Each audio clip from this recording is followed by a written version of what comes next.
Buenos días, estimados hermanos. Me alegra saludar a cada uno de ustedes en esta preciosa mañana. Estamos invitados para compartir la palabra de Dios desde ese lugar y ustedes escuchan en sus casitas ahí cómodamente. Vamos a abrir la palabra del Señor en el libro de Mateo. El tema de hoy se titula La siembra de la verdad. En Mateo capítulo 13, del 1 al 13, podemos leer la parábola del sembrador. ¿Cuánto poder tiene la palabra del Señor? La palabra del Señor transforma vidas, pero necesitamos ser verdaderos estudiantes de la palabra del Señor. En palabra de Vía Gran Maestro se menciona una gema que dice: solo es un verdadero estudiante el que recibe la Escritura como la voz de Dios quien le habla. Tiembla ante la palabra porque para él es una viviente realidad y abre su entendimiento y corazón para recibirla. La palabra del Señor tiene poder. En 1 de Juan capítulo 1 se menciona y en el principio era el verbo y el verbo era con Dios y el verbo era Dios. El Logos, la palabra, Jesucristo mismo. Cuando la palabra, Jesucristo, entra en nuestras vidas, puede producir cambios extraordinarios. Por eso dice ahí en Salmos 33:9, leemos la palabra del Señor que dice: porque Él dijo y fue hecho, Él mandó y existió. Ahí también en Marcos capítulo 4, versículo 41 se menciona: entonces temieron con gran temor y se decía el uno al otro: ¿quién es este que aún el viento y el mar le obedecen? El verbo, Jesucristo, la palabra, Él daba la orden y todo sucedía. Él mandó y existió cuando hizo el mundo y el universo. Él tiene poder. Al paralítico simplemente le dijo con su palabra: levántate y anda. Y el paralítico pudo andar. Cuando la palabra de Dios llega a nuestras vidas, produce cambios extraordinarios. Juntamente con la palabra de Dios está el poder del Espíritu Santo. Ahí mismo en el desierto la gente menciona que cuando el Espíritu Santo se posesiona del corazón, transforma la vida. Los pensamientos pecaminosos son puestos a un lado. Las malas acciones son abandonadas. El amor, la humildad y la paz reemplazan la ira, la envidia, las contenciones y el rostro refleja la luz del cielo. La palabra del Señor y el Espíritu Santo produce ese cambio en nosotros. En una ocasión el Señor también contó una parábola acerca del poder de la palabra y el Espíritu Santo. Está en Mateo capítulo 13, donde se menciona que una mujer tomó 3 medidas de harina y le puso levadura y leudó toda la masa. El poder de la levadura también es el poder del Espíritu Santo. Juntamente con la palabra produce ese cambio en nuestras vidas.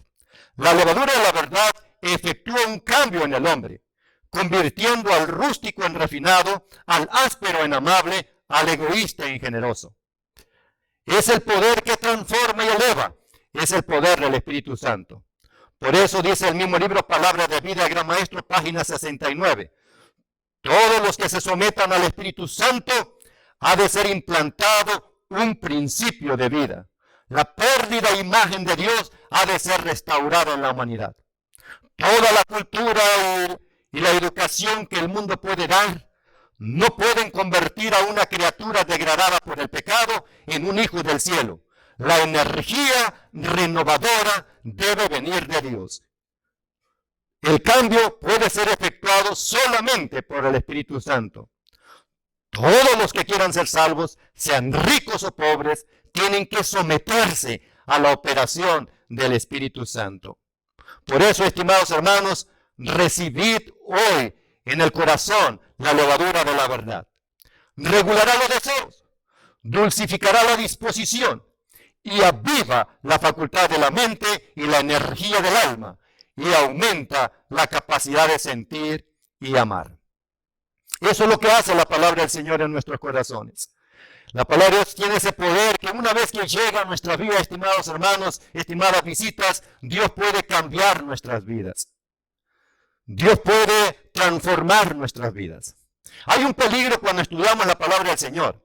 Ahí en Palabra de Gran Maestro, capítulo 13, del versículo del 1 al 8, vamos a leer la palabra del Señor. Vamos a abrirla ahí en Mateo, capítulo número 13. Los invito, ¿verdad?, que si tienen Biblia ahí con ustedes, puedan leerla conmigo. Mateo 13, del 1 al 8. Aquel día salió Jesús de la casa y se sentó junto al mar. Y se le juntó mucha gente. Y entrando él en la barca se sentó y toda la gente estaba en la playa. Y él habló muchas cosas por parábola diciendo, he aquí el sembrador salió a sembrar. Y mientras sembraba, parte de la semilla cayó junto al camino. Vinieron las aves y se la comieron. Parte cayó en pedregales, donde no había mucha tierra, y brotó pronto, porque no tenía profundidad de tierra. Pero salió el sol, se quemó, y porque no tenía raíz, se secó. Y parte cayó entre espinos, y los espinos crecieron y la ahogaron. Pero parte cayó en buena tierra, y dio fruto, cual a 100, cual a 60, cual a 30 por uno. El que tiene oídos para oír, oiga. Aquí tenemos la parábola del sembrador. Para entender bien esta parábola hay 3 elementos que necesitamos considerar: la semilla, los terrenos y el sembrador. La semilla sabemos que representa la palabra de Dios que cae en el corazón. Y los terrenos representan los diferentes tipos de personas que están escuchando la palabra del Señor. Y el sembrador es todo aquel que comparte la palabra. Primeramente vamos a analizar la semilla. En cada mandamiento y en cada promesa de la palabra de Dios se halla el poder, la vida misma de Dios, por medio de los cuales pueden cumplirse el mandamiento y la promesa. Aquel que por la fe recibe la Escritura está recibiendo la misma vida y carácter de Dios. Por eso el mismo libro Palabra de Vida, Gran Maestro, menciona: recibid en el alma por la fe la incorruptible simiente de la palabra, y producirá un carácter semejante al carácter de la vida de nuestro Señor Jesucristo. Las Escrituras no necesitan ser leídas a la luz empañada de la tradición o de la especulación humana. El explicar la Escritura por medio de la especulación es como tratar de alumbrar el sol con una antorcha. Es la luz en sí misma, la gloria de Dios que revelada, y fuera de ella toda otra luz queda empañada. Solo a través de la Escritura. Estimados hermanos, por eso en Juan capítulo 5, versículo 36 se menciona: escudriñad las Escrituras, porque a vosotros os parece que en ellas tenéis la vida eterna, y ellas son las que dan testimonio de mí.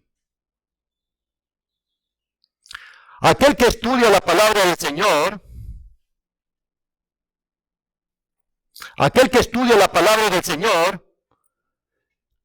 realmente es un verdadero estudiante, pero necesitamos tomar la actitud correcta ante ella.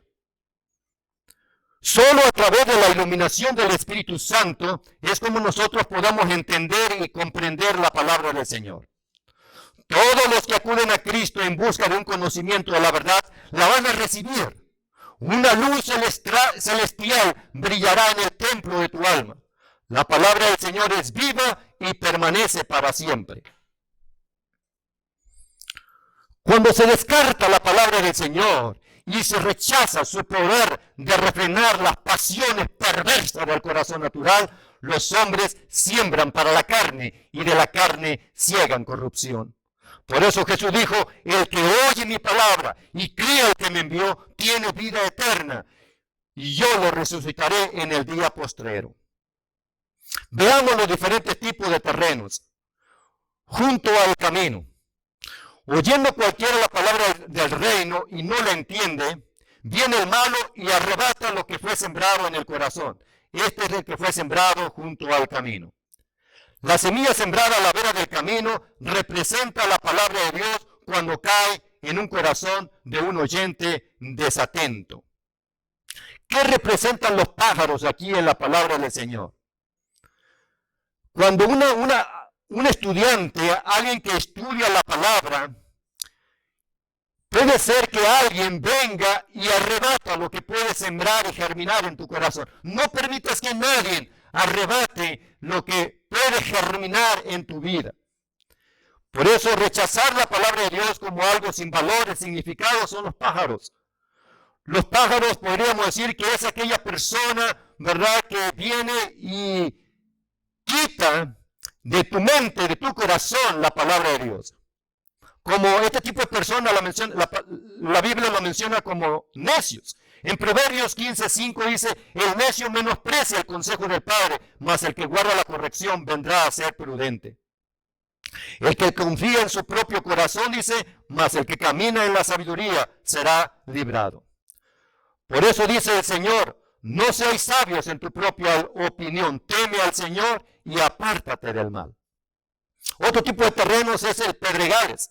En Mateo capítulo 13, versículos 20 y 21 leemos, y el que fue sembrado en pedregales, este es el que oye la palabra y luego la recibe con gozo, mas no tiene raíz en sí. Antes es temporal, que venida la aflicción o la persecución de la palabra, luego se ofende. Aquí las piedras representan dos cosas. Puede representar el egoísmo y la suficiencia propia. El egoísmo del corazón natural y la suficiencia propia. Por eso dice el mismo libro, Palabra de Vida, dice, así como la roca yace debajo de la tierra, el egoísmo yace debajo del terreno de los buenos deseos y aspiraciones. Los oyentes pedregosos dependen de sí mismos y no de Cristo. Confían en sus buenas obras y se sienten fuertes, ¿verdad?, en su propia justicia. No tienen, este tipo de personas no tienen una relación viva con el Salvador viviente. Y su carácter revela así defectos heredados como cultivados. Por eso dice la palabra de vida, no hay nada que ofenda tanto a Dios o que sea tan degradante para el alma humana como el orgullo y la suficiencia propia. De todos los pecados, este es el más desagradable y el más incurable, el orgullo y la suficiencia propia. ¿Cuál es entonces el secreto en esta mañana, estimado oyente y amigo que me escuchas? La verdadera santidad es integridad en el servicio de Dios. Esta es la condición de la verdadera vida cristiana. Cristo pide una consagración sin reservas. Cristo pide una consagración entera, un servicio indiviso. Pide el corazón, la mente, el alma y las fuerzas. No debe agradarse al yo. El que vive para sí no es cristiano. Fíjese en esto. El esfuerzo por servir al yo y a Cristo a la vez lo hace uno oidor pedregoso. Y no prevalecerá cuando las pruebas le sobrevengan. Entre espinos, Mateo capítulo 13, versículo 7. Y parte cayó entre espinos, y los espinos crecieron y la ahogaron. ¿Qué representan las espinas? Dice el libro Palabra de Vida, dice, el que fue sembrado entre espinos, este es el que oye la palabra, pero el afán del siglo, el engaño de las riquezas, ahogan la palabra y la hacen infructuosa. Por eso, Palabra de Vida menciona, dice, nunca abandonéis el estudio hasta que os hayáis asegurado de vuestra relación con Dios y su voluntad quede en nuestros corazones. Las espinas entonces representan la comodidad y la riqueza de este mundo. Por eso Juan menciona, no améis al mundo ni las cosas que están en el mundo. El que ama al mundo, el amor del Padre no está en él. Y está como aquel joven rico que viniendo corriendo a los pies del maestro, le dice, maestro, maestro, ¿qué bien haré para tener la vida eterna? Y el Señor le dice, pues, ve, vende todo lo que tienes y dárselo a los pobres, entonces ven y sígueme. Y dice que se fue triste porque tenía muchas posesiones. Cuando nuestro corazón está en las riquezas, en las cosas de este mundo, no puede la palabra de Dios germinar en nuestros corazones. Debemos amar más que todas las cosas la palabra de Dios. Jesucristo debe ser el centro de nuestra vida. Debemos amarlo de todo corazón. Dice que parte cayó en buena tierra. Y dice que dio fruto, cual a 100, cual a 60 y cual a 30 por uno. El que tiene oídos para oír, oiga. El que cayó en buena tierra está libre de las cosas que lo atan en este mundo. El que cayó en buena tierra es aquel que tiene hambre y sed de justicia.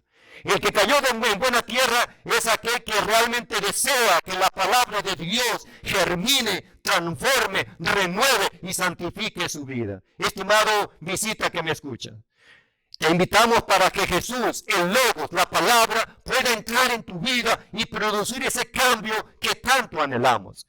Que la palabra de Dios pueda darte esperanza de vida eterna.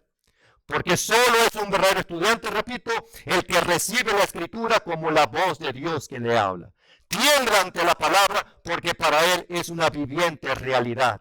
Abre su entendimiento y corazón para recibirla. Debemos recibir, te invito a recibir la palabra de Dios en tu corazón. La palabra de Dios tiene lo que tú realmente necesitas.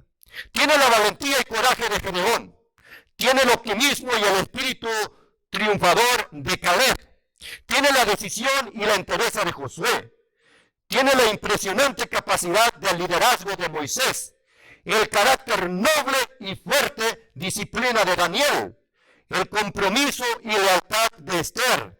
La integridad de Josué. La tenacidad y perseverancia de Pablo. Y el amor sin límites de Cristo Jesús. Por eso te invito, estimadas visitas, que puedas realmente recibir la palabra del Señor y va a producir todos estos dones y talentos en tu vida. Va a cambiar tu vida. Si estás luchando por algún problema, por algún vicio, pero Dios te puede ayudar a través de la palabra, porque la palabra tiene ese poder para cambiar corazones. Todavía recuerdo allá en el año de 1999, estaba para comenzar el año 2000. Estaba el pastor en un lugar que se llama San Vicente Tancuayalap. Un hermano, era el día 31 de diciembre, era viernes, bien lo recuerdo. Era el último día del año y el 1 de enero iba a entrar el año 2000. Estamos a las expectativas de qué vendría en el año 2000. Estamos en una vigilia recibiendo el sábado. Estaba en el tema, presentando la palabra del Señor, cuando entra por la puerta de la iglesia un hombre sumamente borracho, bien alcoholizado. Venía con ropas sucias, maloliento, y entró hasta la parte de la iglesia, la parte central, ahí donde estaba yo predicando. Y me dice, así todo borracho, deseo que Dios quite de mí este vicio. Pastor, quiero que ore por mí para que me quite ese vicio. Y en sus problemas deseaba realmente el cambio. Porque había gastado todo el dinero que tenía y no tenía nada que llevar a su casa. Y yo le dije, si gusta usted permanecer un rato sentado aquí y al final vamos a hacer una oración por usted para que el Señor le ayude. Él estuvo de acuerdo y se sentó y escuchó el mensaje de la palabra del Señor. Cuando se terminó el mensaje y terminamos de cantar y orar, les invité a todos nuestros hermanos para orar con él. Hicimos un bando de oración, nos tomamos de la mano y pusimos a él en el centro del círculo del bando de oración. Y oramos por él. Y él agradeció esa oración. Y yo le dije, mañana comenzamos con el estudio de la palabra del Señor, si está de acuerdo. Y él dijo que sí, claro que sí. Yo lo espero el día de mañana. Y él fuimos y lo visitamos otro día por la tarde, el sábado. Y comenzamos a estudiar la palabra del Señor. Le dimos estudios bíblicos. Y cuando estaba estudiando la palabra del Señor, él estaba ahí tranquilo, bañado. Ya le había pasado el alcohol. Estudiamos la Biblia, estudiamos la primera lección de la fe de Jesús. Y continuamos estudiando durante 15 días, terminó la fe de Jesús. Y el día 14 de enero, él y su familia aceptaron a Cristo como el Salvador personal de sus vidas. Se entregaron a Cristo Jesús. La palabra del Señor cambió a la vida de Vicente. Puedo decir su nombre. Vicente realmente fue transformado con el poder de la palabra del Señor. Estimado oyente, si tú realmente la recibes con gozo en el corazón, si permite que la siembra de la verdad entre en tu vida, producirá un cambio total en tu vida. y al final estarás listo para encontrarte con Cristo Jesús. Yo quisiera orar por ti en esta mañana. Quisiera realmente poner tu vida en las manos de Cristo Jesús. Ahí donde estás, coloca tu mano sobre la santa palabra del Señor y oremos para que el Señor, Dios Todopoderoso, germine en tu corazón. Inclinemos el rostro y oremos. Bendito Padre, poderoso Dios del cielo, santificado sea Dios tu santo y bendito nombre. Padre, Dios de todo amor y misericordia. Queremos pedirte por todos los que están escuchando este mensaje, por todas las visitas que están recibiendo y estudiando tu santa palabra. Queremos que el Verbo hecho carne, Cristo Jesús, pueda entrar en sus corazones a través del Espíritu Santo y pueda producir tu palabra, un cambio en sus vidas, pueda transformar sus vidas para honra y gloria de tu nombre. Ellos puedan recibir la palabra en sus corazones y que la palabra pueda caer en buen terreno y que germine y lleve mucho fruto para honra y gloria de tu nombre. Bendice sus vidas a todos, abrázalos ahí donde están, Padre, y permite que nadie se pierda, sino que todos puedan proceder al arrepentimiento y puedan aceptar a Cristo como el Salvador personal de sus vidas. Bendícenos a todos en esta preciosa mañana. Todo te lo pedimos, Padre, en el nombre de Jesús. Amén. Amén.